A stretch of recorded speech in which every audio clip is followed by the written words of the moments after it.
I first came to live here in the Findhorn community more than 3 decades ago. And over the years, I've learnt a great deal about community development. Now, much of that learning has been hard work, but all of it's been rewarding.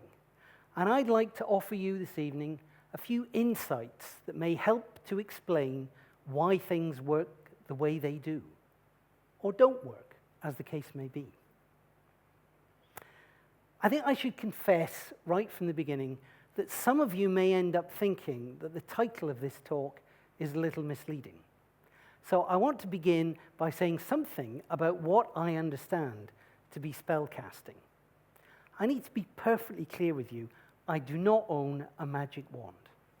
Nor do I own a dusty old book full of archaic writings that I memorize every morning in order to bamboozle and outwit my fellow citizens. These are definitely not tricks to manipulate other people. Rather, they're insights that can sometimes work with an apparently magical effect to help you and those you work with understand what's going on in complex community situations. In fact, many of my favorite spells are very straightforward ideas, but with an additional twist that gives them their power. They don't require arduous training, and they definitely don't require you to believe in any particular philosophy for them to work. And work they will do in many different kinds of community, whether they be communities of geography or of interest, voluntary societies, or even businesses. Well, I think that's enough in the way of caveats and introductions, so I'd like to move on to my first spell. And it's called Slocum's Clarity. It's named after the observations made by an old friend and colleague of mine by the name of Jeremy Slocum. The spell itself is absurdly simple, and it's in 3 parts. The first part is this: the universe responds to action. Well, it's a straightforward enough idea. Jeremy was from Australia, and he would sometimes use a well-known anecdote from that part of the world to exemplify what he meant. It's said that if your car breaks down on the freeway there and you stand outside it waving a big sign that says, "Help!" no one will stop. On the other hand, if you get out of the car and start to push it, you'll soon be joined by willing helpers. The Scottish writer W.H. Moray may have had something similar in mind when he penned a well-known quote that includes the sentence, "The moment one definitely commits oneself, then providence moves too." Well, that's the first part. The second part is equally straightforward. Individuals respond to love. This may be most obvious to those of you who are the parents of young children, or perhaps pet owners. Why the world works this way, I can't say I'm entirely sure. When I first started the journey that led me here to Findhorn, I came across a remarkable book called The Lazy Man's Guide to Enlightenment, which perhaps provides a few clues if you're curious.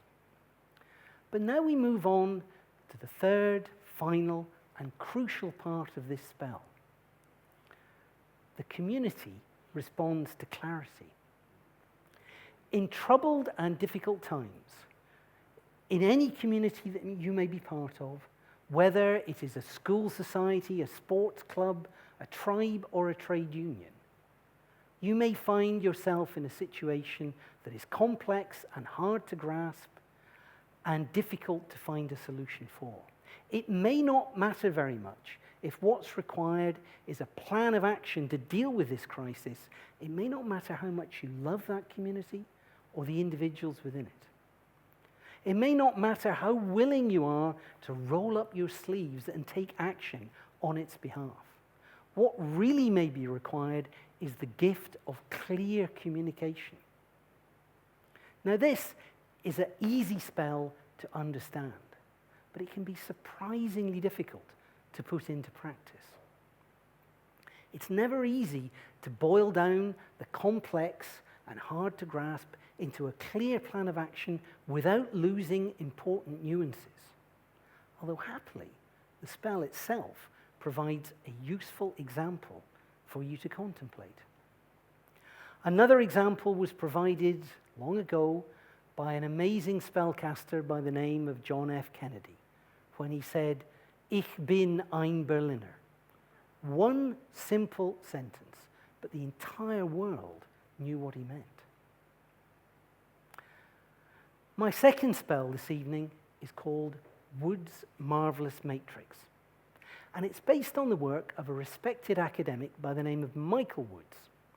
And he and his team were interested in the dynamics of geographical communities in rural Britain. And once again, the spell starts off in an extremely straightforward way. The left-hand axis of the matrix categorizes individuals by their residential status. So we have, of course, residents or locals. Then we have incomers, people who have recently come to live in the area. And then thirdly, we have pilgrims. These are people who don't live in the area or the community under consideration, but who regularly return there. There may be any number of reasons for that. Perhaps they grew up there and still have a lot of friends and relatives in it. Perhaps they simply holiday there on a regular basis. But for whatever reason, they have an emotional attachment to the community and sometimes get involved in its activities. These categories are not novel. Anybody with a passing understanding of rural Britain will immediately recognize them. But in combination with the top axis, I think they provide real insight. I'm a fan of academia, but not much that I've read in the way of peer-reviewed papers has really helped me with the day-to-day practical realities of community development, but I think this is a little different. The top axis is based on the individual's primary motivation or interest. And as you can see, there are 4 of those categories, giving us 12 overall. The heritage column is inhabited by individuals who are generally interested in an iconic aspect of a community. It's often, although not always, something that's related to or defines the past, such as an historic building. The communal category is inhabited by individuals who enjoy community for its own sake. Performed involvement stresses action. What can we achieve together? The final category of solitary involvement may sound paradoxical, but actually, especially in rural areas, there are any number of people who enjoy community because it provides safety and tranquility and solitude. And that's their way of engaging with the community, perhaps not in collective ways at all, but it's what draws them to that particular place. Now, I have to say, in the context of my own community, one of the regular stresses and strains, it seems to me, is between those who prefer the communal route and those who are more interested in performance or action. I've lost count of the number of times an excited community member has come up to me and asked me to attend a collective event of some kind. And when I ask them what the purpose of the meeting is, their reply is that the point of the meeting is to find out what everyone would like to talk about. There's no point in asking them what their strategy or plan of action is. For them, putting up the posters, the opening song, the opportunity to find out what their fellow citizens are thinking and feeling is the point. Needless to say, this seems to be pretty dull fare from the point of view of those of us who are self-appointed activists. But here is the rub. It may be that those activists require the glue that the communal approach provides in order to make their plans and projects work. It's not just that any given community has these categories. In many ways, it needs them. Woods and his team asked some specific questions of the communities they were studying, and they found out that the matrix would light up in different ways, depending on the topic under consideration. For example, when they raised the question of affordable housing, particularly for younger people, they found that it was the residents, no matter what their primary interest, who were most engaged. They remembered the young people who had grown up in the village but had to move away because they couldn't afford the accommodation. For the incomers and pilgrims, who by definition probably had never met these young people in the first place, it was much harder for them to empathize. When it came to the contentious topic of wind farms, on the other hand, Woods found that the solitary and heritage groups tended to oppose wind farms most, and that the activists in the performed and the communal columns actually found common cause and tended to be the ones who supported them. So there's a hint here, I think, that even if you are very adept at casting our first spell of Slocum's Clarity, you may find, in fact, I think it's more than likely that you will, that your well thought through plan does not immediately meet with unanimous approval. And what the matrix can do is help you not just understand where support and opposition may come from, but perhaps more importantly, it may enable you to craft a solution that's more holistic and that brings people together, whatever their main motivation, interest, or status. My third spell this evening is called the Fuse. And it's one you can only cast on yourself. And it's often used in times which are a little difficult. Imagine, if you will, and I'm sure you can all think of an example or two, that you have recently been on the end of a complaint. A member of your community is not happy. Well, it's possibly one you've heard before. And your immediate reaction is, oh, for goodness sake, why can't people get informed and grow up? Or something like that anyway.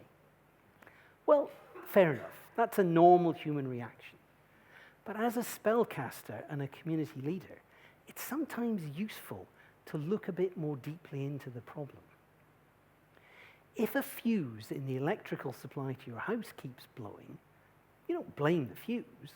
You look for the problem where it exists elsewhere in the system, and you fix that. Similarly, if you find your fellow community members blowing a metaphorical fuse, it may be that it's time to look a little deeper, particularly if it's a complaint you've heard before. You may find there's something else that needs fixing that neither you nor the complainant have ever really noticed before. Some final thoughts. A community is and can be a remarkable place to spend your time. But it can also be very challenging. Hopefully, with the aid of a few spells, you can find it a rewarding and fulfilling place as well. But for me, a community also needs to be an inclusive place. And if you find yourself in a position of community leadership, as I've no doubt many of you do or will, I'd ask you to consider the following. The function of wealth is to support those in poverty. An important function of health is to assist those with disease and disability. A function of wisdom is, even if they're never aware of it, to assist those who lack it. Thank you very much indeed.